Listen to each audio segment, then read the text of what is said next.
This week on NintenDomain, I give impressions of Kirby, and we put you under the light and sweat you out for answers. Who is Granny Riddleton? I fall flat. Objection!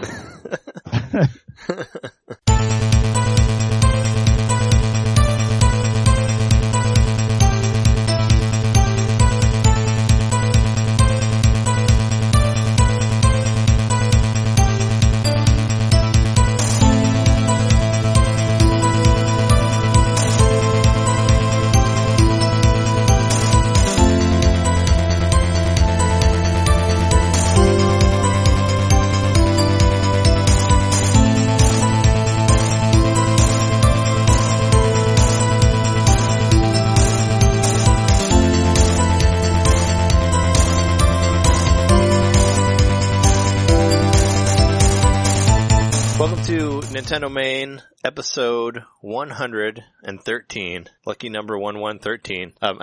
Lucky number 113. 113. That's our episode. We're your hosts. I'm Trey. Objection! Johnson. I'm Jeremy, tactical healthcare professional Mikowski. I'm John, time to die knitter. Is that a Blade Runner thing? That's what I always think No, of. it's actually one of the games I'm going to talk about. Oh, okay. You know where he's like, wake up, time to die. Wake up. Time to die. I always think of Blade Runner. That's a great line. Yeah. Blade Runner. You guys Maybe they took that from the movie, I don't know. Maybe. Yeah, we're here bringing you the great Nintendo-ness as every week here on NintenDomain. Do you guys want to start off with the GDC stuff, or do you want to start off with what we bought for the beginning here? I can go either ways. I can go either way here. I can go at any time. Yeah, I didn't buy anything. Hold it! Let's just do the GDC stuff first. Let's talk about the Nindies Direct that happened on Tuesday. There was like a really short one, 10-minute one. Yeah, it was real short. Yeah, I want to say before we get into this Nintendo Direct, I went back and watched like all the old Nindies Directs, like the one that was out before the Switch was released, and the one from the summer, like that came out right around the time of Mario and Rabbids. And there's like 16 games on there, I think, that haven't come out yet. So there's a lot of stuff cause this new Nindies one, I was like, where's this? And I was kind of like, which of these games are missing here? What did they not talk about? And I went back to look, and man, there's a lot of them. There's a lot of games that didn't even make it. Like even big ones, like Runner 3, like that never showed up. I mean, those games come out. And I think that one actually had like a release date. I thought I saw some box art for that one recently. Yeah. I mean, you might have. It just never got released. It was on that very first Nindies Direct. And we were talking before we recorded, John was saying that maybe they put all these games on there just because they wanted to show that they had a lot of games coming out, because if you remember when the Switch released, they only had like 6 games, so I think they wanted to like it was very bare bones. Yeah, they wanted to like let people know that stuff was coming. And at the end of that Direct, they also were like, oh yeah, and by the way, like, what's it called? Blaster Master Zero comes out like next week. So there was like some stuff in there, like with actual dates. But yeah, on that first one, there was like Kingdom 2 Crowns. I think that's the sequel to Kingdom New Lands, maybe. That one never came out. Flipping Death, that was one that I thought was really cool, actually. It looked like a Tim Schafer game. Like that game never came out. Shakedown Hawaii didn't come out. The sequel to Retro City Rampage, I find that hard to believe. That one kind of disappeared. There was like I didn't know I mentioned like Pocket Rumble, War Groove, Stardew Valley's multiplayer never came out. That was in that first one also, the multiplayer mode. But I mean, at least that game did come out. But it's crazy. Like there's like in the second one, there's like Super Meat Boy Forever, the King Knight edition for Shovel Knight, which has anybody mentioned that on GDC that you've seen? Like I'm surprised Yacht Club like hasn't said anything aside from Nintendo about that the newest mode, because I think that was originally supposed to come out last year too. Oh, really? Yeah. I think that must be what happened. It's just that they didn't have enough to announce at the beginning, and they knew these things were coming way down the line. They decided, let's talk about this now. Mm-hmm. But that's a lot of games. 16. Yeah. Oh, there's more. There's a Kentucky Route Zero. I remember that one. The weird Twin Peaksy looking point and click. That didn't make it. Next Up Hero, Dragon March for Death, Morphe's Law. That's the big one. That was a game I really, really wanted to play. And I don't remember, I said it a bunch of different ways on this show before, but the right way is that you shoot the other guy, and whatever part you shoot on the other guy makes that part of you bigger. So I guess if you're losing, whoever's killing you it'll make them a bigger target. So that's supposed to how it's kind of like supposed to equal it all out. But with everybody wanting like PUBG and Fortnite and all that, I think Morphe's would do pretty decently, like as something to help satisfy your itch for that, or in the meantime before those other games come out. Yeah. It was like a weird game, Sausage Sports Club, like some animal sports thing, which I don't even remember seeing that at all. That one looks super weird. Light Fingers and Travis Strikes Again, which we saw stuff for Travis in the main direct, but that's all stuff from last year that was supposed to come out that never came out. So there's a good amount of games on there. So, and luckily there's still been a lot of games coming out. So, oh yeah. No, I mean, there's definitely games, but the funny thing is none of those games were mentioned in the Nindies direct. And also a thing I found weird about it is like, out of all the games they mentioned in the Nindy showcase, none of them showed up on the eShop like in coming soon. Like none of them have release dates. So I figured there'd be at least one in there, right? That'd be like, cause a lot of them were like spring of 2018. And I'm like, well, isn't it like spring of 2018 right now? Like, shouldn't they? I don't know. I figured they would show, there would be some sort of like coming soon date in there for any of them. But, do you want to go down? It is officially spring, isn't it? Yeah. Do you want to go down the list of these, of those games real quick? There's 17 games on those total, I think. There's even a couple that weren't in the direct that I wrote down. But do you want to go down the list real quick? See what your guys' level of excitement is. I mean, I think I'll buy pretty much all of them aside from like maybe 2 games. But, there was, first one was Mask of the Ninja Remastered. I guess that was a 2012 Xbox game? The Mark of the Ninja, yeah. Mark of the Ninja, yeah. My is weird. My friend Yuji, I used to work with a couple years ago. I've mentioned him on the podcast before. Yeah. He was like, this is one of the games he always was like, you gotta play this, it's great. And, it was on the 360. And I think I downloaded it, or maybe I never did. I don't know. I don't remember playing it, but I just remember him talking it up a lot. So it could be cool. Yeah, Yuji was supposed to be a guest on our very first Fire Realm episode. I think he was supposed to be on there with Colin, right? And he never made it. Yeah, he had to work or something. I can't. Yeah. Yeah, no, I mean, it looks cool. It looks cool enough. It was like they did some really weird stuff like with, where like this will sneak up on you like at the beginning, but you know, it looks fine. I mean, I'm into any game that has like, that's any sort of like old school 2D, whatever. You know, I like that stuff. Is this like an HD version then? Or I guess they didn't really say much like what the difference is. I think so. It's remastered, so it's probably like, at least the graphics are sharpened or maybe possibly reworked completely. I don't know. Oh, okay. Yeah. So that, yeah, I don't know. That one, I don't think that one has a date. I mean, well, none of them have dates, but they were all basically like summer or spring for the most part. But that one looked, you know, okay. I mean, none of them really like caught me to be like, oh man, that looks insane. You know, they were all kind of like, oh, you know, I'll probably buy it. If it's $20 or less, I'll probably end up getting it, you know, depending on what's released that week. Do you remember what Fantasy Strike was? That was the game. That was the game that was up after that. Yeah, no, Fantasy Strike is that cool looking, 2D, fighting game. It's like a 3D, 2D game that it actually looks pretty decent. Like where you can use different powers to fight people. I guess there's a panda that strikes people with gambling somehow. I don't know how you can actually, use that as a weapon, but, and there's a girl in there that fights with paint and another guy that fights with time, but yeah, it's a 2D fighter. Like I'm totally into games like that, so I'll play it. Yeah, there's like a guy that can freeze people and all that. I'm still waiting for that Pocket Rumble, but I guess in the meantime they might as well like tease me with another 2D fighter game that might not come out, you know, until 2020 or something. Yeah. But yeah, that was that one.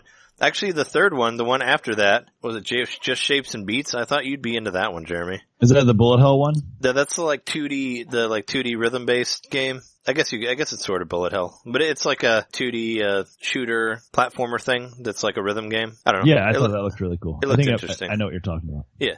It's kind of hard to tell because they only show like a couple seconds to these games, so, but that one looks super dope. After that was, Garage. That's the weird, like, gritty one that sort of looks like Mr. Shifty with like the top down and you like shoot the zombies. It looks a lot like Hotline Miami too. Yeah, like Hotline Miami or Shakedown Hawaii or, Mr. Shifty or, you know. That's the one that they said was too violent to show you all the details or something like that. Yeah, the zombie one. That it was like, I mean, it looked, I don't know. That one was kind of a question mark for me. I'm like, maybe if there's nothing else going on and it's cheap, I might get it, but I don't know. I'm not super excited about it. That's supposed to come out spring of this year, which is now, so who knows. The one after that was the one that you guys said you were excited about, which I think like looks too bizarre to not be excited about, I guess, but Pool Panic. Yeah, it's pretty fun. Any of these weird like hybrid games, you know, where these things that shouldn't be hybrid are put together. Yeah. It looks so interesting. I mean, Pool Panic just looks so bizarre that it's kind of like, I don't know how I can like not play that. It looks too strange. Yeah, I have to play it. It looks too strange, but it also looks cool. Like the graphics look cool. You know, it's like a weird. It reminds me a little bit of like Odama. I haven't played Odama, but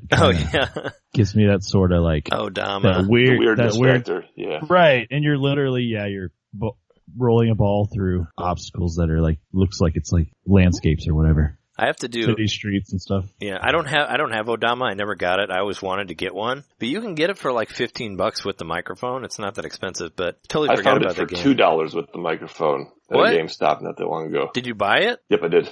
Oh, okay, well, good. Oh, you have it.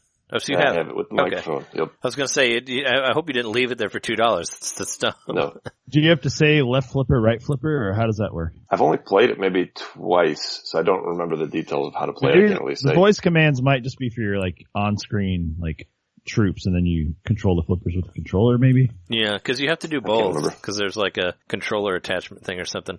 But that would be a fun stream. I'll have to if I can get a hold of that game, I'd love to do a stream of that thing. I wonder if it records your voice in the game, or if it's, I don't know. It probably doesn't, but it'd be pretty funny to hear hear anybody trying to work your way through it and all that. Oh yeah, yep. Part of the reason I bought that game, not only because it was $2, but because it was by the same guy who did Seaman, and I loved that game. Oh, yeah. So weird. Yeah, same guy did that game. Huh. Well, Odama's just like a think about it, but yeah. Well, I was just saying, Odama was just like such a weird ass GameCube game. It's kind of like one of those things that you just kind of have to own it, just because it's strange. You have to have it, yeah. As long as it's, as long as it's not like $100 game or anything, like it's not super rare, but it's kind of one of those things that I feel like you just have to play because it's just so strange. And the Seaman thing, I never played that, but I saw pictures of it. Pretty weird. It's like the fish with a bunch of times. It's like the fish with a male with like a human head, right? That you like talk to, pretty much. Yeah. It was like a late 90s.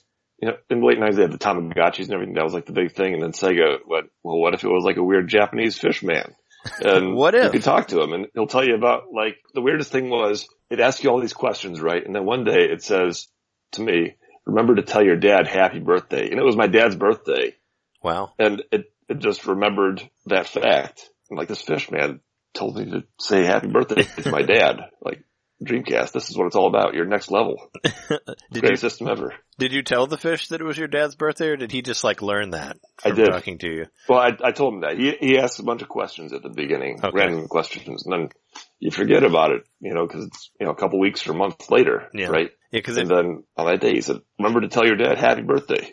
I was hoping that if you hadn't told him that and he just said that, that'd be just like that Animal Crossing horror movie that I wanted to make, where the game just like knows stuff about you that you didn't tell it. Just like, wish your dad happy birthday. It's like, I didn't tell him that. So you had the English version of, obviously the English version of the Dreamcast, Seaman? I did, yep. That was Leonard Nimoy, his voice. Leonard Nimoy was the host on that. Oh, like, okay. There was a host guy sort of narrating the game, and then the fish man was somebody else. Oh, okay. Oh, cause I was like, man, you get to talk to Leonard Nimoy? That's cool. I want him to be like, hey, John, make sure and tell your dad happy birthday or whatever. That's my best Leonard Nimoy. No, you start the game up and he goes, hello, this is Leonard Nimoy. And then blah, blah, blah, blah. And he like tells you all about the history of the Seaman and the Fish Man and how to raise him and everything. And they'll like greet you every day. Leonard Nimoy greets you every day when you start the game.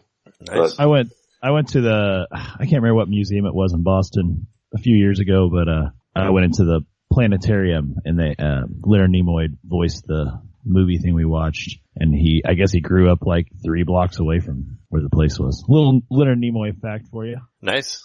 That's cool. I love Leonard Nimoy. But having his voice on like the loudspeakers while you're looking at stars was pretty cool. Mm-hmm. Nice. I heard that Seaman was the inspiration for The Shape of Water. That was one of Guillermo del Toro's favorite, AKA Grinding Nemo, favorite games ever. Nemo.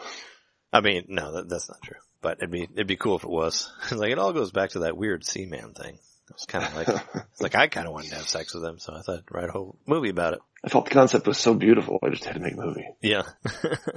But, Pool Panic. Yeah, it's like you're this cue ball, you knock other balls into holes, and there's they do like the comic book noise, where it comes out of there and it's just like snuh or whatever, It looks bizarre. And it's I'll definitely check it out. I mean, it's an Adult Swim game. It is an Adult Swim game, which actually made me hesitant, like, when I first heard about it for that, whatever it's called, Chef Brigade. Just because I played so many shitty Adult Swim iPhone games. Yeah. But apparently that Chef Brigade game's good, so maybe it's better. Cause all the Adult Swim games I played, the free ones were just not good on iPhone, but I'm sure they're better. I like Robot Unicorn Attack. That one's pretty good for a free game. That's the one I did play, but there's just not a whole lot to it, Yeah. You just do exactly what's in the title, and that's it, really. Was that an endless depth runner? to it. Pretty much, yeah. I would say I felt the same way, Trey. I was a little bit like, oh crap. But, You know what? It could be an amazing game, and they just happen to be producing it. You know. Yeah. It happens from time to time. Sure. Well, I mean, people talk about Chef Brigade like they love that game. So, I mean, I think it could be good. You know, definitely check it out. Pool Panic. There's no date for that. That just said like late in 2018. So we'll see if that happens. But after that one was the one that I think everybody's super excited for. Bomb Chicken, the game with the bombs, where you're a chicken that throws bombs. Actually, that game looks cool. It kind of reminds me of Box Boy, except with bombs. You know, it's a similar thing because you can like stack them on top of each other, use them to get to higher places, and you can throw them at people. So that has potential, I guess. It's a not quite Chicken Wiggle, but that game's supposed to come out too. So you'll have. I thought it was Chicken Wiggle at first. Yeah, I thought so too. I don't even know what Chicken Wiggle looks like. I just hear the name like I don't either. Said so many times in jokes. I just imagine a chicken wiggling. That's all you do, really. You just wiggle the Joy-Cons, and it's like you win. That's it's the like game. a sequel to Octodad. Yeah, yeah, right. So yeah, there's that game, Bomb Chicken. That's supposed to come out this summer. Lumines remastered. Did any of you guys ever play that for PSP? That was like the game for PSP. I remember that being the defense of the system at the time so when that it never came out. came to the DS? I don't think it did. Maybe so I'm confusing it with another puzzle game. You're thinking about Meteos probably, right? Meteos. Yeah. Yeah, I might be confusing it with that. Yeah. No, Meteos was a DS game. Lumines was a PSP game. Yeah, Lumines was like an early PSP release. So it was kind of like it was like the killer app, I guess, like at the very beginning of the PSP time. But yeah, I never played it, and a lot of people swear by it, so it'd be worth checking out. That one has a spring release. After that was that weird Reigns game. Reigns, Her Majesty, Reigns, Kings and Queens. Some sort of weird talking game where you try to get through situations or whatever. I don't know. I'm definitely not going to get that one. It's all based on like polar decisions. It's like so you just swipe left or right, I guess, to make. It's like if anybody, it's kind of boring. If anybody wanted like Tinder the game, but with like knights and queens, then yeah, if Tinder were a system of law. Governing. Yeah, I don't know. It didn't really appeal to me, but you never know. Like I said, it could be a boring week, but I'm not really into that. Lightfall was the other one. That was the one with the kid, right? With the kid jumping on those blocks with the light blocks. It was like a 2D. Yeah. It was going pretty fast, right? Yeah. It looked like, a 2D Meat Boy kind of thing. platformer, like Celeste, kind of like in that sort of art style. Mm-hmm. Yeah. So it looked cool. Once again, they didn't show a whole lot of it, but I'm interested. West of Loathing was up after that. I know you said you liked that one. It's like a black and white stick figure Western optional RPG game. Cause there's optional turn-based battles. I was like, wait, what? Why? Why are they only optional? Yeah, I was wondering the same thing. Does that just mean like, like Chrono Trigger or something where you can see the enemies and choose to engage them? Yeah, but I mean, they're not, but the Chrono Trigger ones aren't completely optional. Like you have to play them, otherwise you won't level up, you know? Yeah. No, I understand that, but I mean, I don't know. When I saw optional, I thought maybe I'm like, you don't have to play them ever? Like maybe that's just a part of the game you won't have to do? I don't know. That one looked good to me. I was gonna say, maybe you like that one, John, because you're like, wait, there's turn-based battles, but I don't have to do them? Sweet. Yep. Mm-hmm. Yeah. I don't know. I also like the art style. The art style is really cool. Yeah, it was another thing that looked really kooky and weird, and I didn't really know what was going on in it. So I was like, there wasn't like none of these were really like, I was like, oh yeah, I'm like so psyched to play that. They were all kind of like, it looks kind of kooky and weird. Sure. Well, I think the Just Shapes and Beats was probably the one that stuck out to me the most besides Pool Panic. Like, I'm looking at pictures of it, and I was thinking of the right game. It's like a rhythm. It says Rhythm Bullet Hell, and I remember he said that in the presentation. Oh yeah. What about the weird, what'd they call him, Uncle something when he came out? Oh, the weird uncle, or it was really awkward at the very beginning of the presentation. Yeah, that other guy that snuck up on him, and he was the guy who presented Fantasy Strike, the fighting game. But yeah, it was like kind of strange that he's just like, oh, he snuck up on me, because it definitely got off to a weird start. Yeah, the whole thing was kind of weird, I guess, overall, but it was really quick too. It was only 10 minutes. There's actually only, speaking of quick, there's only two games left on here for us to talk about before we're done, I think. Or no, there's like three more. But that whole part was strange. There was that game, after that there was a game called Poo Day, but it looks like Pode. Mm-hmm. It's like a co-op, puzzly, it's based on like Norwegian folklore or something like that. I don't know, it kinda reminded me of, that could be cool. Kinda reminded me of Mulaka, so I was like, but not like not the same play style at all as Mulaka, but kinda like the same style, like a sort of crazy mythical story, whatever. The art looked really good. It didn't look as crazy and like Picasso-y as Mulaka. There was one after that, Messenger. That one looked cool. Like I was like, oh, I just like the idea of traveling between, graphical styles where you can go from like, 8-bit to Super Nintendo. It'd be cool if you could travel to like low poly 64 stuff too. Yeah, that was always an idea of mine, that you would start at like, Atari, like, little squares or whatever, then go all the way through to like the best graphics that you could possibly imagine. Well, what was it? Bit Trip Beat kind of does that. Like well, like when you're almost dying, it turns into like an Atari game where it's all like black and white and it's like meh, meh, meh. And like the better you do, the higher the sound quality gets, and like some background stuff changes too. So it's kind of like that, I guess. But the whole like time traveling to low poly 3D thing on there reminds me of the 8-bit is enough, the Strong Bad game. Do you remember that one on Wii? Right. Where you get to play Trogdor, and it basically looks like a PlayStation 1 game, and it's awesome and hilarious. And where you just burn people, and it looks like, it's like low poly bad 3D, and I wish they would make more games like that. Like to do like nostalgia PlayStation 1 64 type games, I was like, why not? Like that's why I like that dumb vaccine game, because it looked like a PlayStation 1 game, and it's kind of like silly enough, and I'm like, oh, this is funny. I wish they should make more games like that. I'm surprised that still hasn't really come to pass. Like, and we've been in the era now where like 8-bit or 16-bit retro looking games are cool, but 32-bit and 64-bit hasn't really come back yet as a style. Yeah, maybe it's I think Mulaku like was 64-bit. I would say.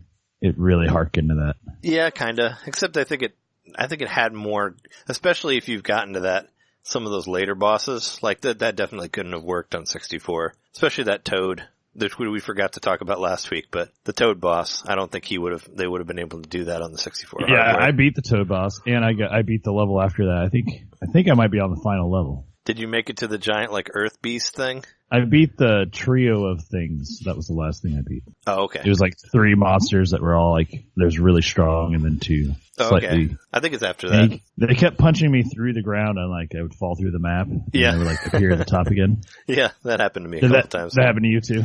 Different boss, but yeah, I did fall through the ground a couple times. That happened to me a couple times with them, and then the last time it happened, it was almost like they got confused. Like maybe I was clipping out in a weird way. But like they didn't even try to fight me back. I just was able to kill them all. And I tried to like capture a video, but I couldn't because it doesn't have that feature. But it was like crazy. Yeah. They like didn't fight me at all. That's basically what happened to me in Mummy Demastered. When I got to the boss, like halfway through, he stopped fighting me. I was like, okay. I just wailed on him until he died. But yeah, we were talking about Messenger and how it time travels through different graphical styles and all that. And it'd be cool for them to go to like a 64 or a PlayStation 1 era stuff. But what I think is kind of funny about it, cause like when you time travel, your character changes. So like the regular character looks like a ninja, so you look like Sub-Zero. And then when you time travel to the 16-bit, you turn into Raiden. Like you look like Raiden, you have the hat and like the white robe and all that. I don't think that's intentional, but that's what I thought. I was like, oh cool, you can turn into the two Mortal Kombat characters there. I don't think it's intentional, but it's on there. But yeah, I like that idea of the time travel through different whatever. What else? Bad North? Do you remember what Bad North was? I think Bad North was that top-down strategy one, right? Where they don't really show anything about it. It shows like I remember. It's like you're like on an island. There's not a lot of information. Yeah, they didn't show it very quick.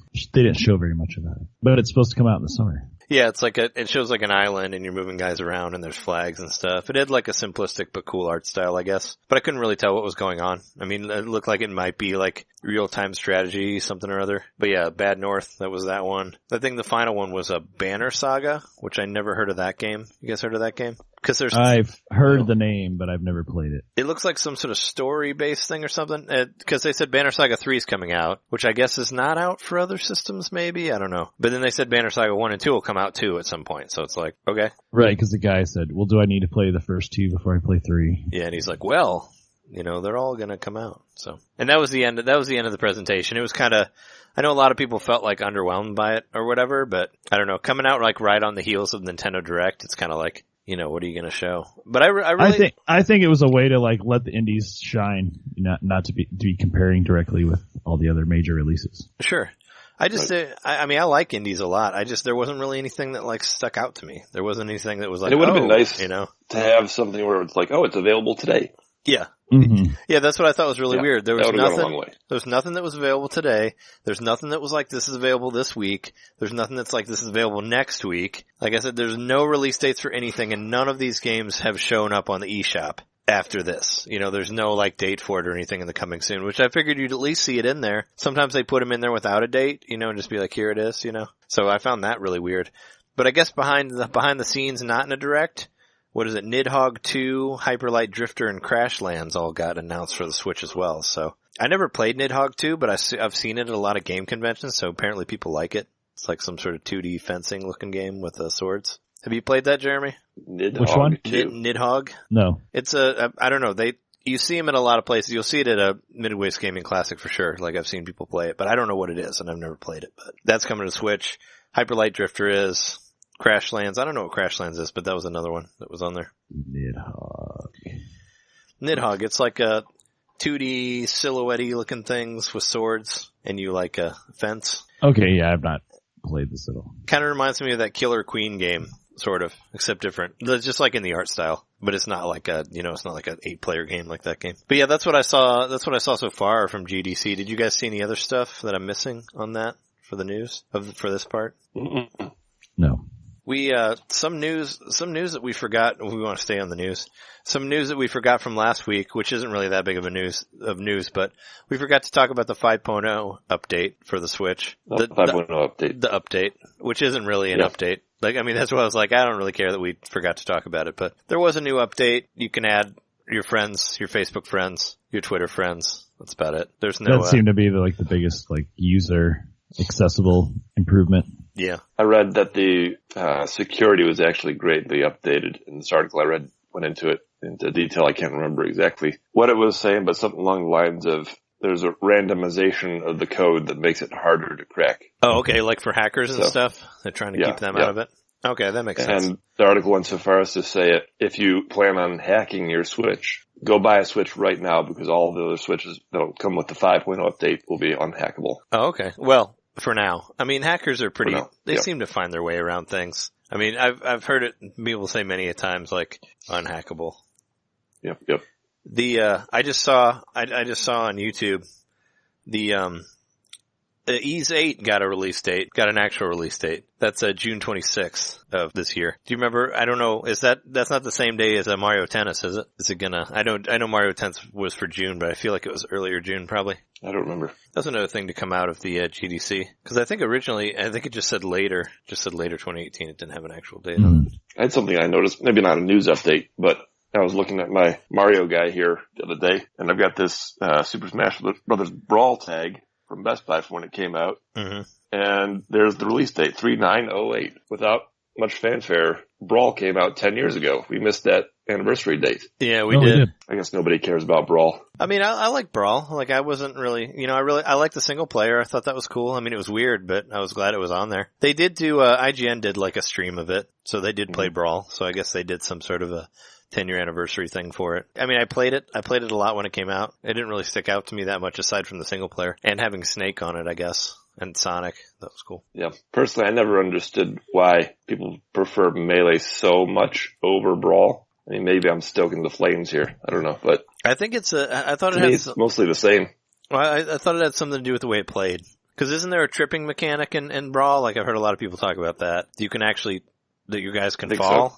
That your characters can fall on their own and trip themselves and Brawl. I don't know the way, all the way it works, but I guess it's all the play, Melee's tighter in the control and all that and doesn't have the same stuff that they did for Brawl or whatever. That's what people say. Are you saying that you like Brawl better than Melee then? No, I'm saying I don't really notice that much of a difference here or there. To me, I'm always the kind of person who I like to turn on all the items and everything. I'm not the Smash Brothers purist type who always plays on what's it, the Final Destination? Final Destination stage, yeah. Objection! No, I don't really care. I like Melee. I'm not a purist about it, but I'm not good enough to be Melee's the best I think Melee's my favorite one just because I played it the most. That's true. No, Melee and I actually tried to get as many trophies and stuff, that was important to me. Yeah, and I unlocked all the levels and all the extra shit, and Melee has all those fun videos that we used to watch on there, Yeah. Yeah, just all the weird shit that they made. It's pretty cool. It's like they had space left on the disc and they just had to fill it up, so they just kept throwing these weird videos on there. Yeah, right. So we talked about Toys R Us closing last week, but apparently KB Toy Store is coming back now. Do you know anything about that? I did not. Yeah, know. I get to pay 150% price for my games again. Great. Yeah, I heard it says like KB's coming back, but in what way? Like it's not going to be in a mall. Like nobody goes to malls. I mean, is it just going to be online, like KB Toy Store online, or are they just going to come in and fill up all the Toys R Us stores with KBs and be like, all right, get out. KB time. Move along. My guess is that somebody bought the name to KB Toys, a long time ago, and the news about Toys R Us broke really, I think it was late last year when they first filed for bankruptcy. Yeah, and they started. My guess is that since then they were like, okay, let's do something with it. And they don't even know what they're going to do yet, but they're doing something. They're trying to step in and fill the void for the toy store. Yeah. Somebody will. There will be a toy store again. There will be a big chain toy store again. Besides like FAO Schwartz. I guess that's not a chain though. There's only like 2 of those. I think that's still gone though. I want Children's Palace to come back and be like, hey. I remember them. Yeah, what about us? Yeah. Nobody remembers us, but we're coming back. I remember that. Well, I do, but I mean, even my memories of it was already on its way out, like in the 80s, I think. It was already closing by the time. I mean, I think that's where the cheap version of Toys R Us. That's where I bought the toy. It's the Ghostbusters toy, like the Ghostbusters headquarters. But I bought it as the Police Academy headquarters because it's the same toy. They would take the same toy and repaint it, or like add stickers to it. So yeah, that's when I bought the Ghostbusters headquarters / Police Academy headquarters. I think it was a couple other things too. Cause they would like remanufacture the same toys. Like my Batman bat cycle that I had, if you pulled the front mask of it off, it had a RoboCop thing under there. So it was basically a RoboCop cycle repainted as Batman. Great. So they did that all the time. Yeah, they did that constantly. It's like how all the He-Mans had the same arms. Like it's the same thing, They would always resell something as a different thing. They all went to the same gym. What are you talking about? Yeah, right. But I thought it was really the same workout. Yeah. I think I might same routine. Yeah. Exactly. Eternia, there's only so many proteins and vegetables available. Yeah, right. I gotta wear the same underwear too. But yeah, KB Toys. I don't know. We'll see what happens with that. What was the toy store that you and I recorded in? Was that a KB? That was a KB, yeah. Yeah. If you I would be happy if we could do like Dewey the Duck Part 2, Yeah, like I wonder what he's been up to. Well, I mean, I thought Dewey the Duck went crazy and killed himself at the end of that, end of that movie. So, I don't think we can do a Dewey the Duck 2 because he's dead. But maybe he laid an egg somewhere. Yeah, maybe there's another duck. Maybe when he met that crazy duck, like they had sex off screen or something, and there's a baby. Well, Dewey we couldn't somewhere. Film that, remember? I mean, it was off camera. Like we missed it. We weren't allowed to film that. It was real quick. It's in the contract. Yeah, if you guys want to see the Dewey the Duck movie, it's buried somewhere in our in our YouTube stuff, YouTube /Fingmater. You can find it in there. Find Jeremy's amazing acting ability. It's probably the best movie I've ever seen him in. Filmed in a KB toy store. It's true. So Kotaku released a list of like the best-selling Nindies. Did you see that? It's not really that surprising, but it's like Stardew Valley's up there. I hope. Yeah. SteamWorld Dig 2, Stardew Valley, Kamiko. That one was kind of surprising. $5. Celeste, Fast RMX. Not surprising. Came out like first day. Golf Story, Enter the Gungeon. I never played that game, but I found that weird that it was on there. Overcooked, NBA Playgrounds, and Shovel Knight. So I gotta play we gotta do next time we hang out, we gotta try Overcooked. Okay. Because I heard it's a lot of fun, and it's multiplayer, so there's no reason for me to play it until I'm with friends to play it. Yeah, but it's not the kind of game to have just for yourself. You need to play multiplayer. I've played it before. Yeah. And personally, it wasn't for me. I had a good time while I was playing it, but I couldn't see myself playing it anymore. Yeah. Yeah. So there's probably no online mode for it either, right? I'm sure. Everybody on Reddit that I've read, their comments, they say the fun is having several people playing and they're yelling at each other and it's like, hey, kind of directing each other at what to do. You're cooking the eggs too long. Move them over here or whatever. I don't know. Whatever you yell at each other. I think alcohol's supposed to go well with it too. Wouldn't you not want to do it because it's too close to work? Sort of. I'm sure line cooking is not Overcooked, but. You know what? There was this game on when I got my PlayStation in the late 90s. I bought a PlayStation 1 in 99 or 2000 maybe it was. It was when it went down to $100. It was cheap and I could afford it. When I bought a PS1 and it came with a demo disc, and on that demo disc there was a demo for a game that I don't think ever was released here. It was a Japanese game. But it was a cooking simulator where you actually like chopped the vegetables by using the DualShock controller in a weird way, and it was really fun. I don't know. It's the only cooking sim I ever played, but I liked it. I feel like I heard of that. I always wanted to play those Cooking Mama games, but I never got around to getting any of them. I never did try those. Speaking of cooking sims, but played those. Pretty fun. Those are pretty cheap, so you could probably pick them up at the MGC for nothing and just try them There out. was a Paper Mario where Peach bakes a cake. That's like probably the closest. Oh yeah, that was the first God. one. That was the very first one, right? Mm-hmm. When she's at Bowser's, yeah. There was also a recipe game that came out for the DS. I remember you had that game. The cooking, it was like a cooking book, right? It was like a cookbook, but in DS form. Yeah, I have it somewhere, but I don't remember what it's called. And I don't even think it's really a game. I think it's just a cookbook. It's not. It's not. I don't think it is. The sequel was America's Test Kitchen, but I guess it's officially the sequel because it was produced by the same company. But oh, weird. For the sequel, they just call it America's Test Kitchen, which is a PBS show, and it's just based on them, so they're like in the game. But it's the same thing. It's just a sequel. Wait, personal trainer cooking. Oh, okay, never mind. I think that's something else. Maybe. Because that was part of the, because there was a series, I forget what it was called. Touch Generations. Yeah, because, Brain Age was part of that too. And, Brain Age took off big time, of course. Touch Generations. Yeah, and, the cooking game. I'm sure there were others that I can't remember, but mostly the Brain game and, and the cookbook game. I remember you telling me that you played it and like the microphone would do stuff. Like you would, if you were clanging pots around, like sometimes it would read it and like flip the page or something. I know you said you're having some sort of weird interference with that. I don't remember. Whenever you tried using it. I used it maybe once or twice. Yeah. I mean, that's just, I just remember you saying that you tried it and it was, well, I think that's all I have for the news. Did you guys have anything else for the news for the week?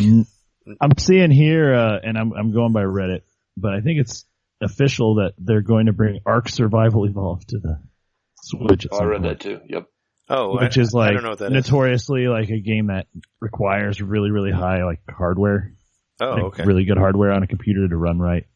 Yep. So it's kind of strange to think that it's getting ported to the Switch. But who knows? It might be great. There is a game that we mentioned last week, Bad Dudes vs. Dragon Ninja has been changed to Bad Dudes now, and it got delayed to next week, so. Oh no! For all of you Bad Dudes we people. have to wait an extra week. Yeah, no, I'm gonna play it for sure next week. It's on my list. So they just got rid of the Dragon Ninja part of the name. Yeah, now it's called Johnny Turbo's Arcade Bad Dudes. But it has, if you look at it, it has the exact same pictures that it had before on there. It just has a different name now, and it's not out. But I still get comments on my really bad playthrough of Double Dragon that I put on YouTube. So I put a comment on there saying like, hey, watch me play Bad Dudes next week. I'll probably be even better. So, tune into the YouTube and watch me play Bad Dudes. I'll do a stream and put it on YouTube. There was one thing I forgot.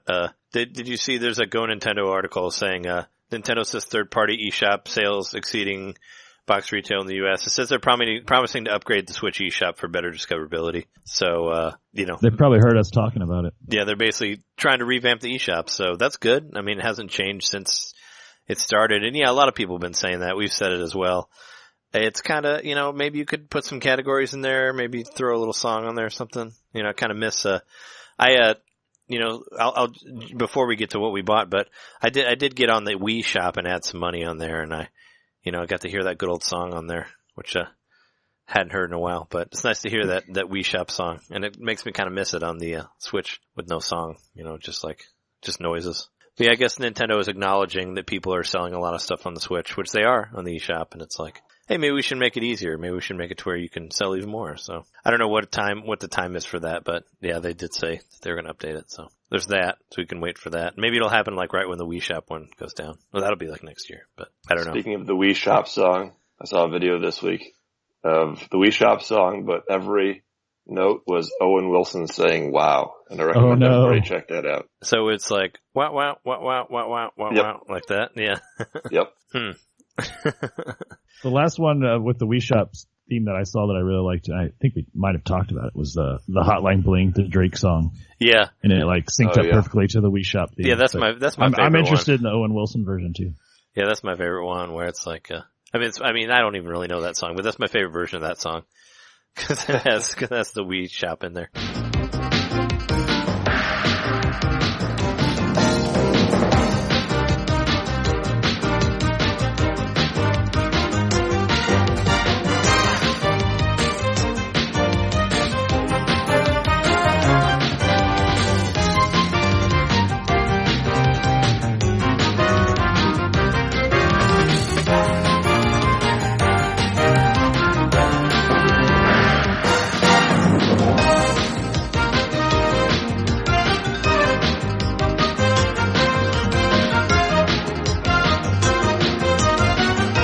But speaking of the Wii Shop, what did you guys buy anything this week? I did. What'd you get? I broke my streak. I bought Human Fall Flat. I thought you would buy that game eventually. It is on sale, right? Yeah, that's why I bought it. Yeah, and it actually fit on your card, or did you have to delete some stuff? No, I just deleted the Kirby Star Allies demo. Oh, that was good. Oh yeah, I got to talk about that game too. But we'll talk that's being stuff that I bought. What do you think? What do you think of Human Fall Flat? So far, so good. I've only played it for about half an hour. I just got it today, but it's a puzzle physics-based platformer, and kind of reminds me of Octodad. The main character controls in a similar way, where you use the sticks to move forward, but then you have the trigger buttons control his arms. Yeah, that's what I heard, that they were similar. I haven't played either of them. Controls very similar. I mean, do you like it? Do you like the way it controls? I like it, yeah. It works for me.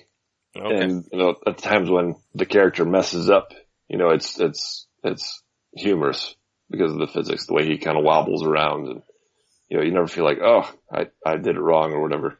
You just feel like, oh, that was funny. Yeah. You're not like, man, I want this character to fall flat. I want that human to fall flat. Is it? I mean, it's like a get from point A to point B type thing, right? Probably. Yeah. Mm-hmm. And it's just like, oh, everything controls weird, so it's funny. Like something like that. Yeah, and it's got a good polish to it. And there's some narration and everything, which is played straight, but for humor. Mm. And, the animation is smooth and it looks good. So I like it. So, but it's not like, you're not like trying to pretend to be something else like Octodad or anything, right? Where you're like, no, it's trying to prove that it's you're straightforward. There's no real story to it. It's just, a puzzle game. You're not trying to like prove you're an octopus even though you're really a person or something like that, like the other way around. Right. That's cool. Yeah, glad you broke that seal. Got a new game. First new game of 2018. That's true. Yeah. Well, oh, really? Is that the first one? I think so. It is. It's been a long time. When did Oxenfree happen? Christmas. Okay. Yeah, because that was his game. That was a game of 2017. So that's right. If you would have got it in 2018, it wouldn't have qualified for your list. That's how I looked at it. I meant fiscal year. No. Yeah, right. Well, I bought some things. Like I said, so I decided, like the Wii Shop is going to close soon, or you won't be able to add money to it. So I put $50 on the Wii Shop just to do it, and I ended up buying. I bought Monster World 4. That was just one I really wanted to get because it's really expensive to get the cartridge of it. I think that's the last Monster World game that was made on whatever Genesis hardware. I think whatever it was on. I got that. I haven't played it yet, but I got it just to get it because I was planning on getting it anyway. And I got I got Phoenix Wright, the first one. I got Phoenix Wright Ace Attorney for $10. So I went for that because I wanted to record it. So I did get that on the on the Wii Shop. But I still have some money on there. I don't know what else I'm going to get. I'm probably going to get like Zombie 8 My Neighbors and some other shit on there. I don't know. I looked at that read through Jeremy Parrish's list of like what's hard to get, like what you should get on there, and I was like, some of them I already have and some of them I don't. So I was thinking about getting Moto Heroes, but it's like $15. It's like more expensive than I thought. Cause that one was on my list. And I'm like, well, I want to get Moto Heroes and the other two Phoenix Wrights, and that'll basically wipe out the rest of my money on there. Cause that's $35. So it's like, I don't know. But yeah, I remember when I bought Moto Heroes, it was kind of like, I think I had just bought my Wii because I bought it used and it was very late in its life cycle, the Wii itself. And that game had just come out in the eShop or whatever. That, like, right after I bought it. So I was like, I gotta buy this new game. I don't remember what Moto Heroes is. Did you ever play the Trials games on Xbox? They were like motocross, but it's side-scrolling, and it's a little bit like Excite Bike. Stunts. Yeah, you do stunts, but like it's crazy courses, and you have to, if you fall over, you lose, and you go back to the checkpoint. But it's really fun, but it's like that, but I think it's made by the same people, but it's monster trucks, and you don't lose if you fall over. You just kind of like wobble until you get back up again. Is it like Uniracers? Remember that game? I don't think so. Super Nintendo. That's just what I always think of when I think of 2D I guess racers. The tracks of it are kind of like, I guess maybe similar with the loop-de-loops and stuff, but otherwise, I don't think so. Yeah, it's a cool game. We talked about it before, like our episode way back when we were talking about WiiWare games that we really liked that we wanted to see on Switch. Moto Heroes was on there. And it also made the WRT radio episode, the indie one. It's on. There's a song from Moto Heroes on there as well. So I wanted to get it. So I'll probably have to put more money on there eventually. But those were the two Wii Shop games that I got. But I also got I got Aero Fighters 3 just because I wanted something to play for like New Switch Thursday for my stream on Twitch. And Aero Fighters 3 is like a top-down shoot 'em up game. But there's like 10 different characters in there, and they all have different abilities, so it's pretty fun to play. It's a Neo Geo game? It's a Neo Geo game, yeah. So I played that, and I played through most of them, but they all do weird things, like some of them turn into giant robots for like their special move, or some of them drop bombs, or another one, like one of them like uses a nesting doll to move around and kill everything.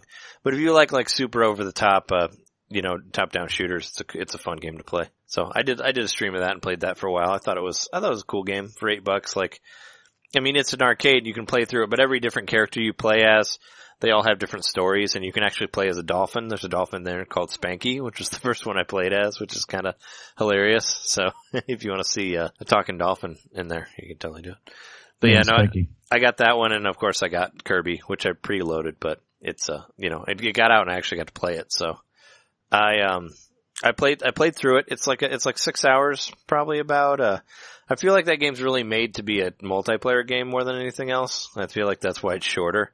And I only played it single player, but I did have fun with it. But there is once you beat the single player, you get harder modes that you can do, and I think it's meant to just go through multiple times with your friends and stuff like that. I kind of really wish it had an online mode. I don't know why it doesn't have that. That seems like a really strange thing for this day and age, especially for a game that's meant to be played with 4 people. It's so weird that they didn't put some sort of online connectivity on there. That's something I thought was really missing in it. But the game was fun to play. As most Kirby games, the last boss is super crazy and all that, and there's a lot of shooting mechanic stuff, and there's some strange things in the last boss that you do where it's all super over the top. It actually kind of reminded me a lot of the boss from Tatsunoko vs. Capcom, which is this weird ball from Okami is basically what you fight. It kind of reminded me of that, the ball that has the hand that comes out of it and it forms into different things. It was kind of like that. But yeah, no, the game's a lot of fun to play. I had a good time with it. It's shorter than I expected, but I'll go through it again. I really want to play it multiplayer, and I haven't gotten to do that yet. But I like all the team mechanics that you can do, and it made me really, really wish that they would make a Kirby RPG, because if they basically took all the stuff they had in there and made it into an RPG, it could be really, really cool. Cause you can power up your weapons with different elementals and stuff like that. It'd be really cool if you would, they made that into a turn-based thing, and you could use the pop stars, your airship, and fly around. I would totally play that game. They should have those, have the dudes who did Mario plus Rabbids do a Kirby plus Rabbids or something and make it a full-on turn-based RPG. I'd play the shit out of that game. But that's what I was You're trying to invent a game that I would just never play at all, aren't you? Hey man, those are my favorite games, so, I'm catering to me here. I mean, I'm the only one that played the game, so this is what I thought about it. I wasn't man, what could they do in this game to make John like it? Make it Streets of Rage or something. No. No, I mean, it just reminds me. I would play Kirby Streets of Rage, yeah. You got me there. Well, cause a lot of the bosses, some of them, and I did die, I ended up with 100 some lives, but I did die probably 10 or 15 times in the game. Maybe not that much. Maybe 10. But there were ones where you needed to use certain elementals against different bosses, and I was like, man, this would be a really cool RPG where it's I gotta use a wind enchantment and all my weapons before I fight this guy. That's what I was thinking. I was like, wow, this would be cool if they do that. So Nintendo, if you're listening, get to work on that. Get to work on that Kirby RPG game. That sounds like a much better idea than those Sonic RPGs that came out. I know they didn't make those, but that was one of the worst ideas of all time. It's what's he gonna do? Just roll into people? He doesn't have any moves, I don't know. I never played Sonic RPG on DS, maybe it's good. But, yeah, that's my games for the week, I think. I haven't purchased Detective Pikachu yet, but I'm going to, cause I'm planning on playing it tomorrow night. Are you gonna get the amiibo? The amiibo's $40, so probably not. Yeah, it's 30. Yeah, well, still, that's a lot for an amiibo. I really don't buy amiibos. I haven't really, sought out them unless I just kind of finally, randomly find one at Target. I'll buy one. I mean, I started opening mine, and I even gave one of mine away recently. Oh, you departed with one? Who did you let go? It was one of my Yoshis. I had 3. Oh, okay. I had each of the color Yoshis. Yeah. Are you sad? Do you miss your Yoshi children? I gave away the blue Yoshi. Oh. But it's okay. I think he's in a better place. Okay, that's the only one I had, was the blue Yoshi. So, I didn't get the red and I still have a green and pink one, so I'm okay. Yeah, as long as you still have Pink Yoshi, since he... Pink Yoshi's not leaving me. Yeah, since Pink Yoshi is the star of Pink Yoshi and the Clown Wizards. That epic level from Mario Maker. Best game I ever made. Yeah. It's too bad we forgot to play that in our drunk stream that I haven't posted yet of Mario Maker. which I'll post at some point. But yeah, no, I'm planning on getting the Detective Pikachu game. I'm pretty excited about it. I don't really know anything about it, and that's cool. I kind of want to go into it not knowing anything, so it'll be fun. I just know Danny DeVito does the voice of Pikachu. Yeah, no. It's somebody who wants to sound like him does. I feel like I'm forgetting something, but if I did, then I don't know if I mentioned figure it, it out but later. I didn't buy anything in case no one heard that. I've just been playing Geist. Still playing Geist. I like it. I said tactical healthcare professional because like there's a point in the game where you're a nurse and you put on a bunch of armor. It's pretty cool. Yeah, I saw the part that you found Samus's armor in the locker I found room. the Easter eggs. Yeah, because I do There's a remember GameCube that too. Yeah. Oh yeah, because I remember there was something about Samus in the locker room, but then I was like, oh yeah, no, it's like a helmet and like a shirt and Yep. yeah. So, and that's funny because like Metroid Prime had already come out, I think, when that launched. So when Geist It's a came pretty out, so pretty it's like, risque scene, which you can see in my playthrough. But you like go into the like, shower a scene? locker room and Yeah. people are showering and it feels a little weird. Yeah, and it got a partial nudity thing on the rating. So there was it's not like, it's funny because like the the game Outlast said partial nudity on it too, but that's like full frontal. Like they didn't really warn you for that. It wasn't like Dick stopping the hallway, you can't come through. Look out for Dick. On the warning box, Punch it you. would say full frontal dongage. Yeah, No. it's this Dick. I don't know. I buy everything digital, so I don't know. I don't know what boxes. Okay. I don't know what boxes say. I don't know these boxes that you talk about. I've never seen them. It Anyway, was just his belly button. he's got to have some surgery on that. Do you guys want to take a break and we'll get to sleuthing? Sounds good. All right. Be right back. Verb.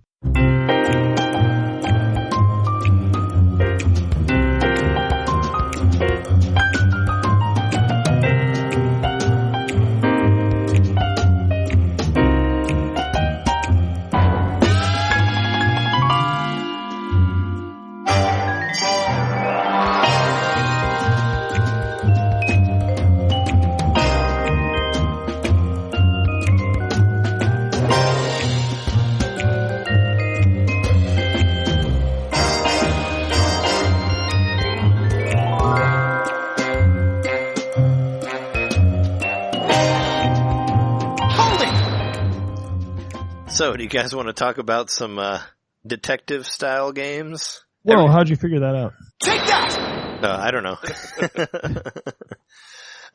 Yeah, since so Detective Pikachu is coming out this Friday.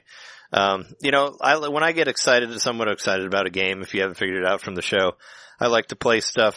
Like if there's a new Metroid coming out, I'll play like some old Metroid Prime or like Super Metroid or whatever. Or like with Kirby, I played like a whole lot of old Kirby games for when Kirby came out. But this week I've been playing some detective-y games, I guess, and I figured we could talk about a couple of our favorite detective games, just in celebration of Detective Pikachu and all that. So, do you want me to start, or who wants to start? How about I start since I don't really have a whole lot to talk about. Okay. I originally wanted to talk about 999, but I hadn't played much of it, and I can't find it. I tore my whole house apart looking for it. I had it when I went to Portland in October, and that's the last time I saw it. I can't find it. So, Did you try looking behind 9 doors? I only have 6 doors in my house, so maybe I need to add more doors. I think there's some sort of big puzzle about it. Yeah, I think you need to I don't know what you do in those games. You have to do some escape room tactics or figure out who the culprit is in this situation. I think it starts out with 9 people too. I think that's part of it. Yeah, if I remember correctly. So, the 8 people that you know, one of them probably has it. That's what you need to go around and talk to 8 people about it. I'm just going to go knock on 9 doors in my neighborhood. And one person is bound to have it. But anyway, so I decided I'd talk about Professor Layton a little bit, and mostly just my nostalgia for it and why I think it's a great game. It's I wouldn't really call it a sleuthing game, but Professor Layton does kind of come across as, he's solving mysteries by solving puzzles, and yeah, he's like there's always plot twists and stuff in the Professor Layton game, so it's got kind of a Sherlock Holmes feel to it. But yeah, he's a British gentleman. These games came out for the DS originally in 2007. Well, the first one was released. I get them all mixed up because I played them after the fact. The Curious Village. I played the first 3 of these on DS kind of out of order because my roommate at the time bought them, and he had just purchased the DSi XL, or whichever was the first XL. Was there just a DS Lite XL first? I thought there was. Or was it always the DSi XL was the first one? I thought there was the DS XL, but I don't know because I never had one. Okay, he must have had the then I think he had the DSi XL, but it was just like, I remember being floored by those screens at the time. They were huge and bright and, originally kind of marketed to be for people that needed to see better. Old folks. Yeah. Right. They actually ended up being like really great for everybody. And now we see that continued in the 3DS family. But yeah, that was a big reason I played these games, because I just liked looking at that screen so much. And they have really charming music. The music's super calming. In fact, usually the games are pretty relaxing and you can kind of take your time, but you're just presented with a lot of touchscreen puzzles, and they vary greatly in what they are. But yeah, it's a lot. I highly recommend trying it out. I mean, it's a game, but it's almost not a game in a sense. It's like reading a good book novel. or something. Because there's a decent story. There's really nice animation, animated cutscenes, and the animation kind of blew me away when I first saw that. I was amazed that this was a video game and that they'd put that much work into the animation. It really looked like a Studio Ghibli movie or something. Mm. It does kind of have that feel, in the animation. It's really smooth, and like, it seems like the frame rate's really nice for being like a compressed video on a DS, game. But so I've never actually played a Professor Layton game. So I know there's like a mind puzzle type stuff that you try to figure out, but is there any sort of like crime solving or anything after that? Like, do you find clues that you use to like find crooks or whatever? Like, how does the story normally go? It's kind of like, when John and I said it was kind of like reading a book. Because there's like an overarching narrative, but I would say it's pretty linear. Okay. And so you're progressing through the game by point and click, and, you'll get to certain like spots where you have to have a certain amount of, I think they call them pickerats, or maybe that's something, I don't know. I think that's what they're called, pickerats, and they're basically the points you get for solving puzzles, and you get different amounts if you finish them quickly or you don't make any mistakes. And then you'll come to like basically like blockades in the game where you have to have a certain number to get to the next point. So then it just keeps progressing in kind of an linear way, but you can go back to different areas, whenever you want to case them out for extra puzzles, or maybe go back and try to improve your time in other puzzles. So it's always accessible, like you can always go backwards, I think, up until the final level. I think might not allow you to go back until you finish it. And there's, wasn't there DLC for it, or was that later? Like, cause I thought some of those had free DLC, right? Or was that the 3DS ones? Oh yeah, it was through the, I think it was through like, if you just had it connected, it would just like automatically download. Yeah, you would download like new puzzles and stuff to use. Mm-hmm. Now, I know you said that it's a book, that it's like reading a book, but overall, does like the character, like what is Professor Layton looking for? Like, what is the story in there that you're reading? Like, is he searching for like a crook, or did like something happen, or is he trying to figure out some sort of a thing, or is he like, what is he progressing towards? Like, what is the goal of the story? It's different for each one. So like in the first one, you're like, Professor Layton gets invited somewhere where like this rich dude just died, but they can't figure out what's going on with his will. There's some like, he says that he's hidden a golden apple, and whoever finds it, gets his whole fortune because he doesn't have any heirs. So it's sort of like Layton's there to help solve why, not necessarily to make the money, but he's there to like, I guess there's like people are kind of stabbing each other in the back, maybe not literally, but trying to get to the apple first. So things kind of evolve as you go, but that's it. Like, you're trying to figure out what's going on with this old guy, this dead dude, and what the mystery of his golden apple was. So it does have a very like detective-y kind of thing, because you're interviewing people and they're kind of telling you where to go next and stuff. So, and then like each game has its own narrative, but it's always like there's some mystery that's presented at the beginning, and the whole game unwinds with you trying to figure that out. Yeah, it's kind of like a whodunit, right? Like that sort of. And there's almost always like a twist at the end. Like, I think by the third game I sort of was able to call the twist, if I remember correctly, because I knew it was going to be not what I thought, or maybe even the double blind where it is what I thought because I thought it wasn't going to be what I thought. Yeah. You gotta like outthink it, or like think that there'll be an extra twist or something like that. Yeah, I never played. I don't think there's any point where you're actually, like pointing at someone and being like, "You're guilty" or whatever. Well, yeah, but I think it just unwinds in a pretty linear way. The story kind of unfolds. But he's like looking for clues and stuff, right? Like the actual professor is like in the story. He's trying to find, and probably whatever puzzle you're doing, like when you finish that brings you to another thing or something, right? And that's like part of the progression. Yeah, and then you like go to different areas depending on, like, so I think the first one takes place in London or whatever. It takes place in around England. And I think, and I also think it takes place in like the early part of the 20th century, so it's kind of like got a cool, I wouldn't call it steampunk, but it's got, maybe like Victorian almost. That'd probably be a better description. Like a Victorian style to it. A lot of steam engines and like all the cars are old. And Professor Layton is very concerned with being a gentleman, so he's always really polite and really calm no matter what's happening. And he's got his understudy, or whatever you call him, his apprentice, Luke, which is a little boy that's with him in every game, and he's just kind of like instructing Luke in how to be like a gentleman in the course of also teaching him how to like solve mysteries and stuff. Didn't he have like a kid too later? Or doesn't he have a daughter that takes over for him like in the later 3DS releases? Yeah, Catriel.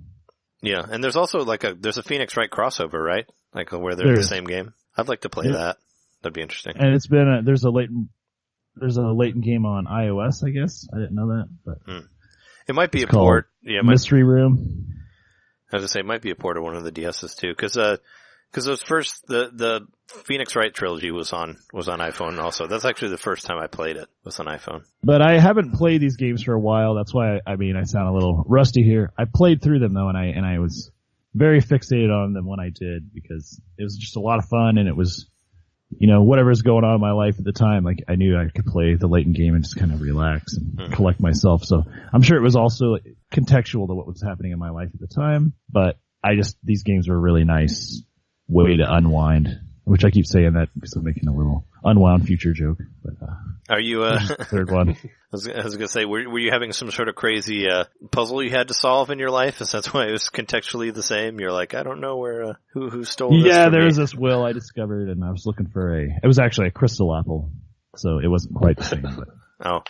But it was harder to see, because it's clear. Yeah. And it made it really difficult. And you shouldn't eat it. It'll take your teeth out.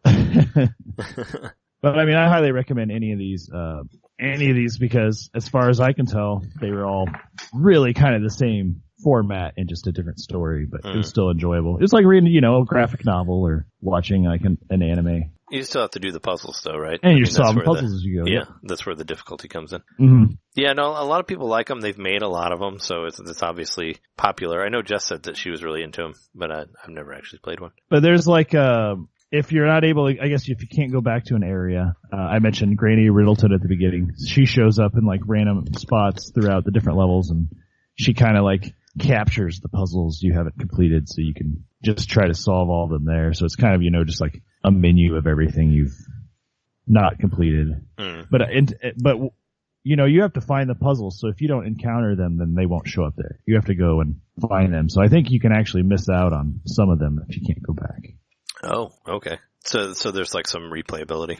How long is it really? Absolutely. Is it probably like, what do you think it is, like to complete like 10, 15 hours? Yep. I would say 10 to 15 hours for each one. Yeah, it probably depends on how long it takes you to figure out the puzzle too, depending on. Right. If you're just trying to get through it. If you wanted to get every puzzle and solve every puzzle and obsess over your high scores, then it could have hundreds of hours, maybe even. Sure. I don't know if I could stick to it that long, but yeah, some people might. Yeah. I'm wondering, like I said, I don't know anything about Detective Pikachu, so I don't know how the actual game part of it is, because all I've seen is cutscenes. So I'm really interested to see like where the actual playing happens. But I'm hoping it's like kind of like some of the other games that we're going to talk about on here. But is there anything else you want to say about Professor Layton? No. Try it out. Supposedly Akira Hino, the creator, he's a creator. Akira Hino, he was influenced by Phoenix Wright. Oh, okay. Yeah. It's part of his influence of how he like laid the game out. And what was the release? I'll add this. I think Layton would make a great fighter in Brawl. Really?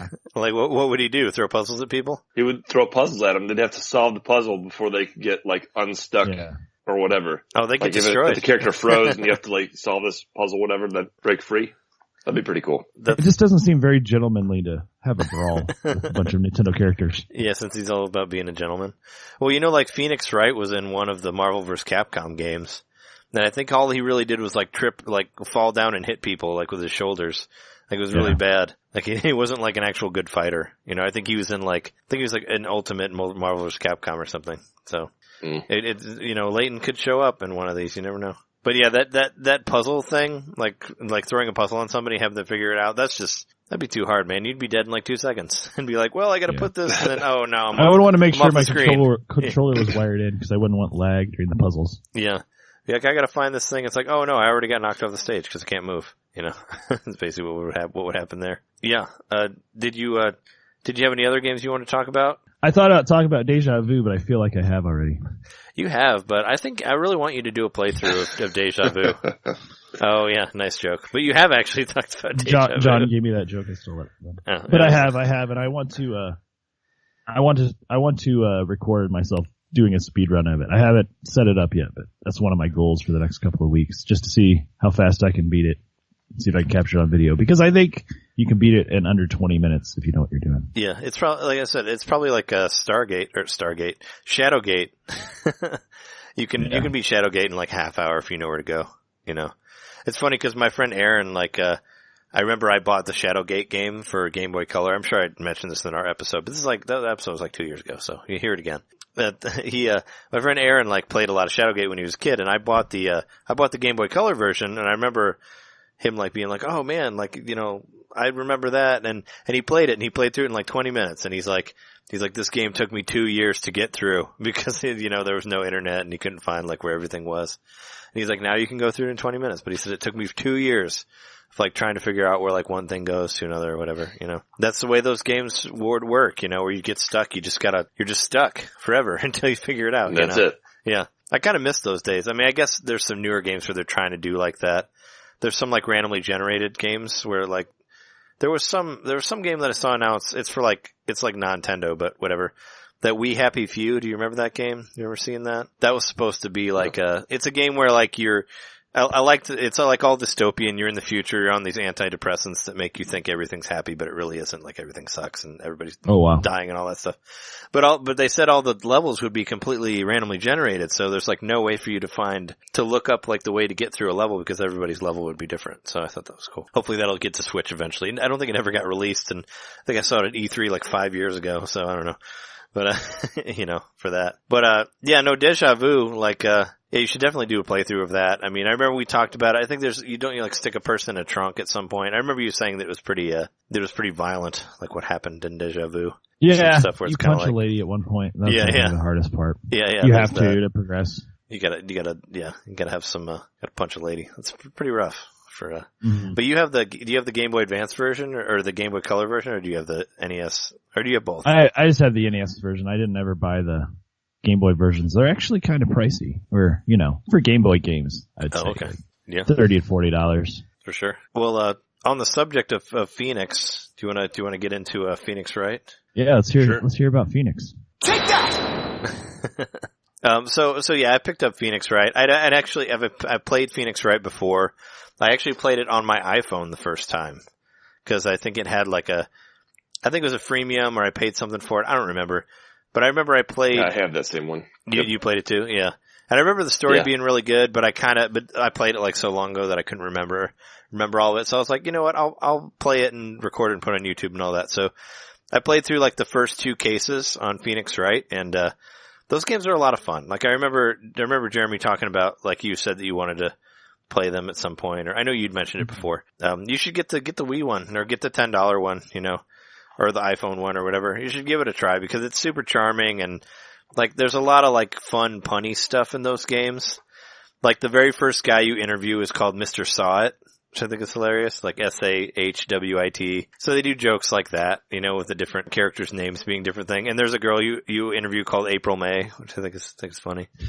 So like it's all like, you know, they do cool stuff. And there's like this bellboy that you see that's always carrying a tea set, and they make jokes about why he always has a tea set and stuff like that because it's the same sprite that's used and everything. Mm-hmm. So it's definitely a game that like knows it's a game, and it likes to kind of poke fun at itself and all that. And of course Phoenix Wright, like his last name is Wright, so sometimes they call him Mr. Wrong and stuff like that. But it's cool. It's like basically, it actually kind of reminds me a lot of, L.A. Noire, which I thought we could talk about that too, because Jeremy and I both played that game. But I think Phoenix Wright is better. Well, Phoenix Wright like came out in like 2001. Like it was originally in a Game Boy Advance, game in Japan that didn't come out here, and that was re-released. Then it was released on DS later, so it's pretty old. I was saying the main director, Shu Takumi, he worked with Shinji Mikami on Dino Crisis like back in '97. So he's been on Capcom for a while, but before he got around to doing Ace Attorney. But there's a bunch of those, he even went like 3D and met Layton and all that stuff. But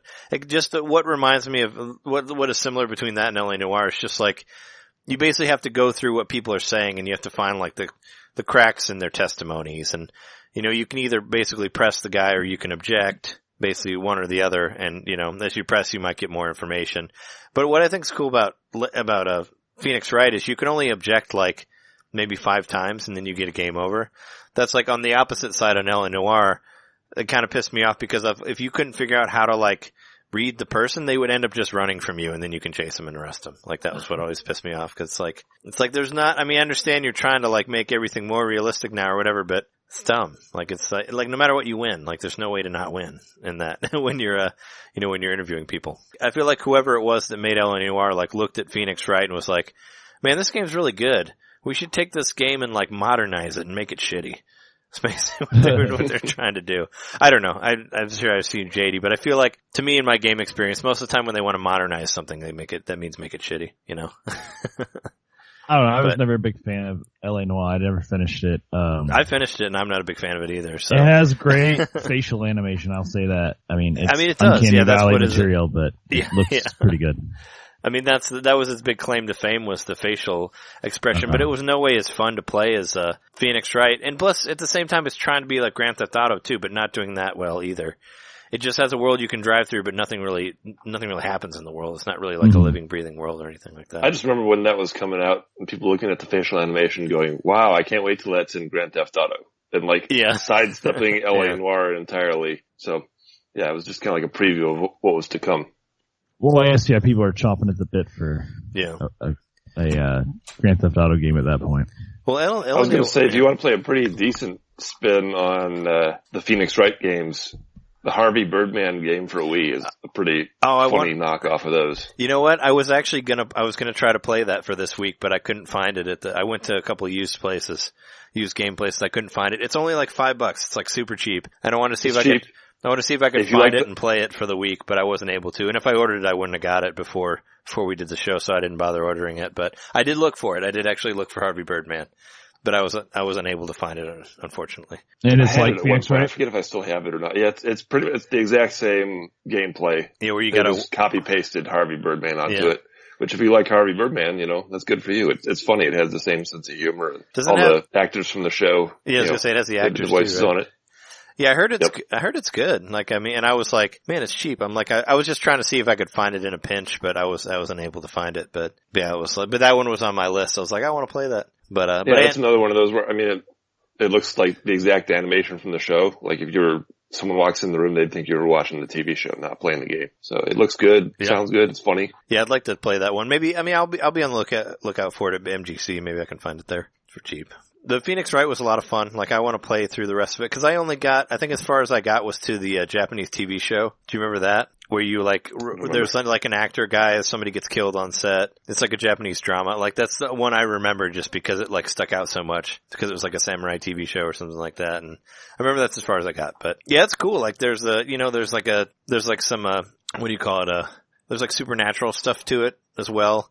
Like one of your assistants is like a medium that can talk to spirits and stuff like that. So it's definitely, what I love about Phoenix Wright is it doesn't ever try to be like realistic. It knows it's a game and it has fun with being a game. And those are the games that I like, the ones where you can actually have like stuff that wouldn't necessarily happen in real life. And that's what makes it fun. But the animation. So you say it kind of breaks the fourth wall a little bit, or is it just self-aware without breaking the fourth wall? Well, it doesn't really like talk directly to you.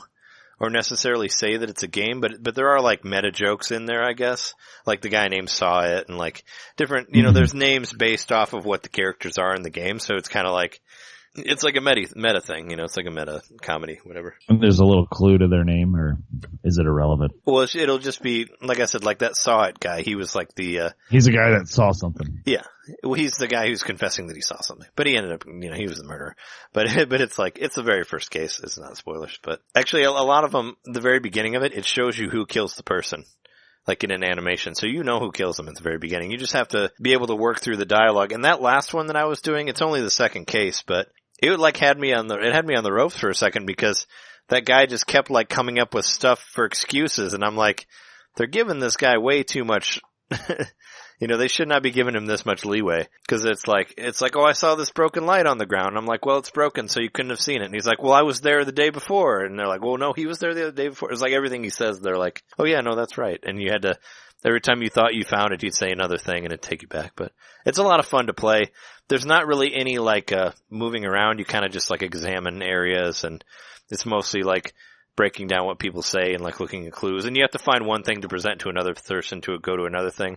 It's kind of like an interactive book, like what you guys were saying with Layton, but the fun of it is like, finding the clues that'll like move the story on and all that. I feel like that's what's cool. And hopefully Pikachu's like that too, So if it's anything like Phoenix Wright, like with a weird Pokemon spin to it, I think it'll be awesome. Like I said, I've been like completely keeping myself spoiler free. Like I know absolutely nothing about it aside from what Nintendo showed me, which is just cutscenes. So I don't know how it plays at all. But how strange if it's a Pokemon themed spin-off featuring a Pokemon that's nothing like the Pokemon that he normally is.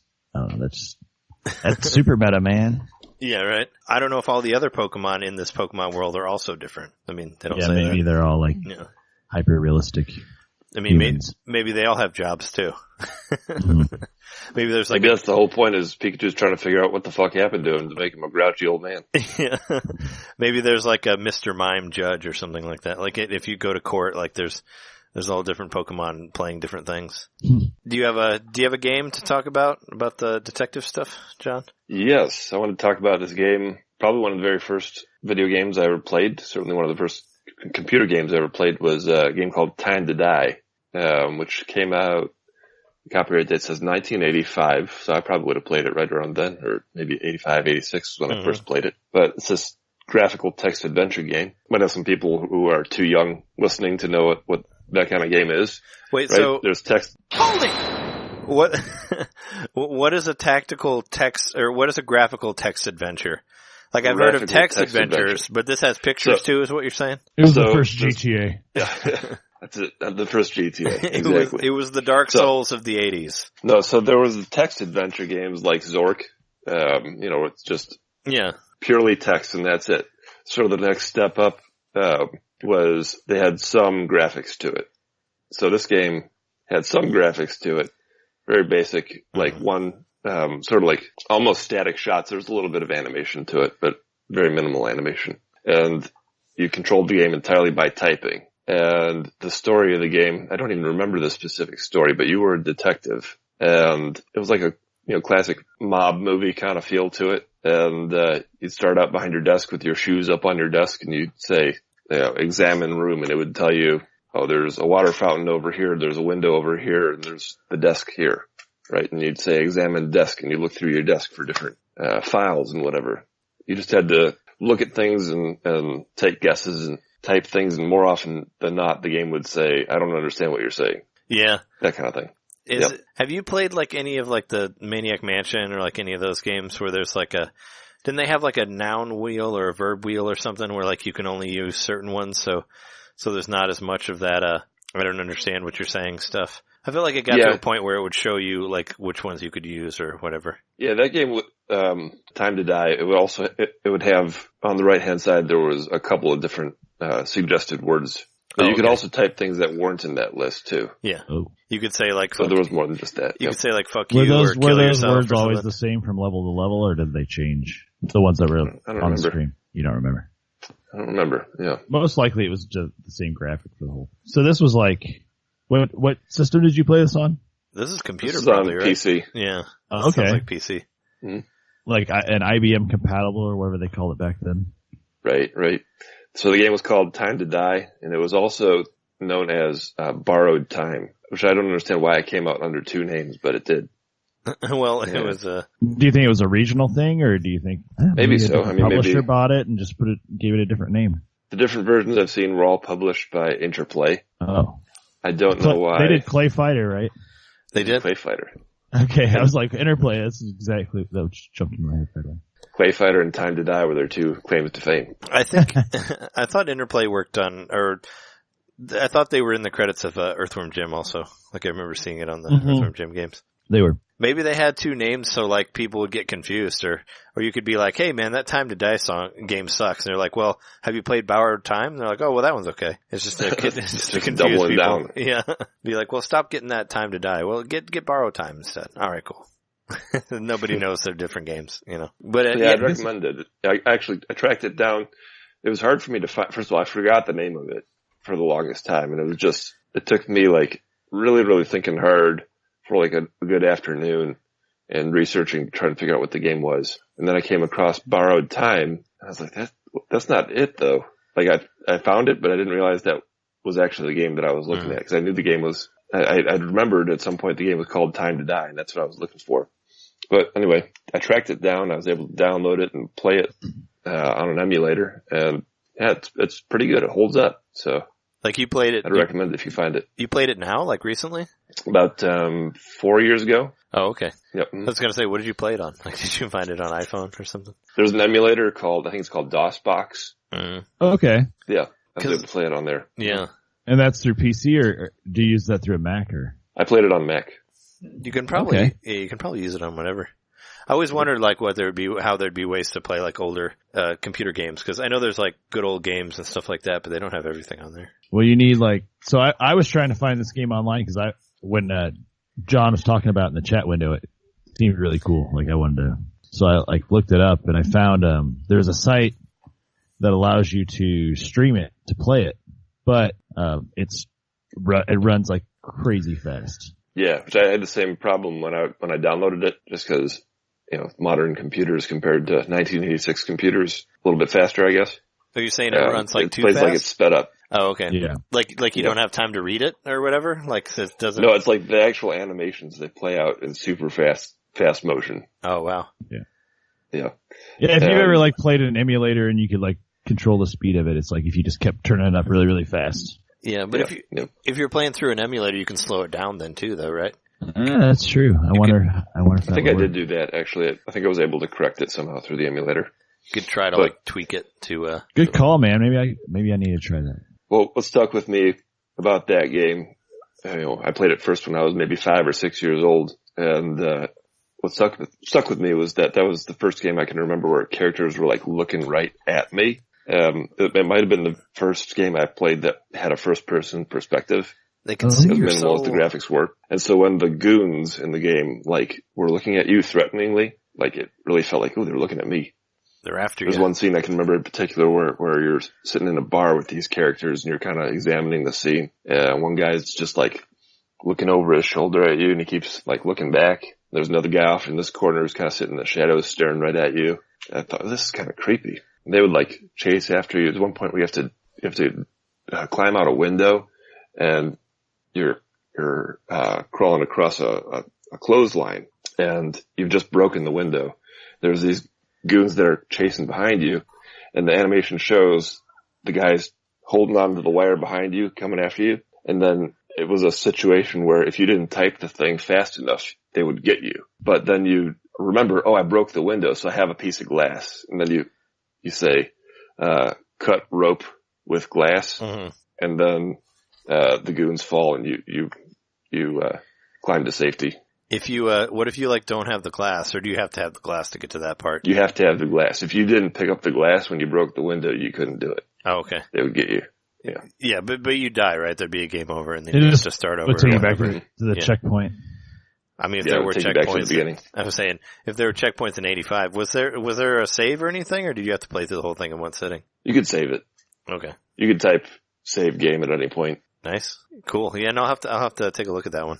That's probably, I mean, I don't wonder how I haven't done a whole lot of research on detective games in general. It's just ones that I liked playing, but I'm wondering where it sits in what the first detective game was or whatever, first movie and stuff like that.